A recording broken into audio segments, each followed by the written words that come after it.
Now we're going to talk about price controls. That's going to be where a government steps in and issues either a floor or ceiling into a marketplace. So when this happens, we have something called disequilibrium.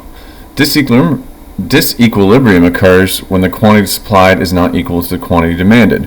When a market is experiencing disequilibrium, there will be either a shortage or a surplus of something in that market. So that means that the market demand and supply can't come together to get to equilibrium where they want to be. Okay? There's going to be an interference by the government. So they can put in a price floor, which is a minimum price for a good or service or resource determined outside of the market. Think about that as like minimum wage. Okay?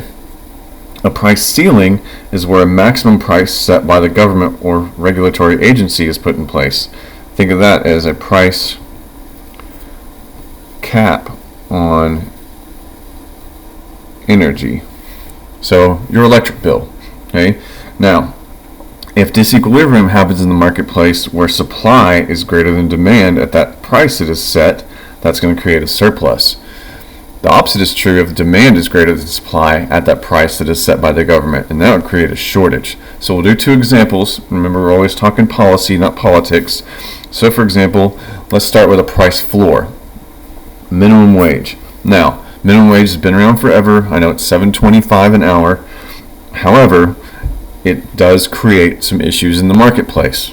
So, think of a price floor as something you're trying to go down through the floor to get to equilibrium. So if this is the market price,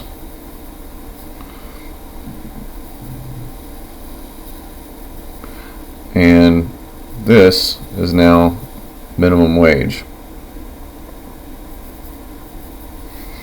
So minimum wage is set at $7.25 an hour. And we want to get to here. So if the market wants to pay someone $5 an hour, as an example, they could hire people. People need jobs and they would do it. But if it's set at $7.25 or, something different depending on where you are, we're going to see that where this price floor crosses demand and where it crosses supply, they don't get to each other, do they? So I know this is demand. If I were to draw this down, I would see that demand and supply are located right here on the quantity.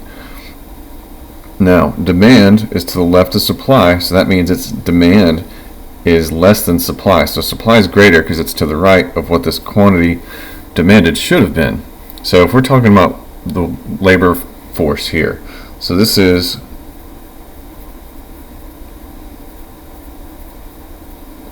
the market for labor workers. So now all of a sudden there's a supply that's greater than demand. That means there's a surplus of workers, and that is called unemployment.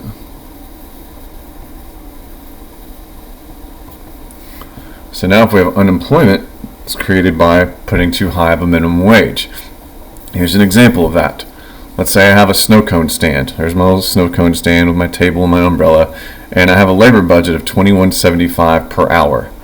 And that gives me 3 workers at minimum wage of $7.25, because $7.25 times 3 is 21 plus 7.25 cents times 3 is $21.75. I'm selling snow cones for $2. Now all of a sudden the government comes in and says, okay, minimum wage is now $10. I have some choices to make, don't I? So I have my 3 workers.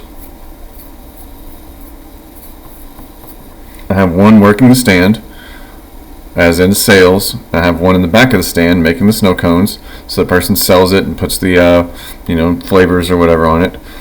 So this is sales, this is making snow cones, and this one is cleaning. Because you got your table and your umbrella and you don't want sticky stuff and bees and everything, so they need a trash can, right? Okay, so this person is out there cleaning. So my 3 people are working well. I'm selling at $2. Now all of a sudden I have a choice to make. Do I raise my snow cone price? Because to get my 3 workers now, I need $30 an hour, don't I, to keep my 3 workers? So what do? Do I raise the price of my snow cones, or do I get rid of a worker? Well, if I have to get rid of a worker, then that means that we're going to have unemployment, because that's where they go, isn't it? So now all of a sudden, this person is out of a job, and that is the surplus of workers that leads to unemployment. Or I can keep my 3 workers and raise my price to $3. Now there's no exact set thing we should do or shouldn't do, but that's going to be up to that individual snow cone stand. So that's an example for that. Alright, so now let's set the market price of kilowatt hours. And all of a sudden it's California, and the government says, okay, well, we got to put a price cap on electricity. So this is our ceiling, isn't it? So the price can't go up through the ceiling to get to the market price. So if you have coal-fired power plants and the price of coal increases, you have to raise your price to get to market value. So the energy providers or the suppliers, the people at home, turning up their thermostat when it's cold or cooling it off when it's hot outside, they need more electricity. So as their demand goes up, if they're set at a certain price per month of like $800 a month, which is a lot, then all of a sudden the price of coal goes up. The electric plant can't buy any more coal, can they? So they can't get to there. So now supply is going to be less than demand. So it's on the left side of demand, and what is that called? That's called a shortage. This is how California ended up having electricity issues, because they could not do anything about it. So how can the market adjust? Well, they could monitor and adjust the price ceiling as needed, but they set a hard cap that no one could go through, and that caused a lot of problems. So they need to make frequent adjustments to create. If they don't do it, it's going to create uncertainty for producers and consumers and disrupts the market stability. So now we have a price floor and a price ceiling. A great example with my snow cone stand.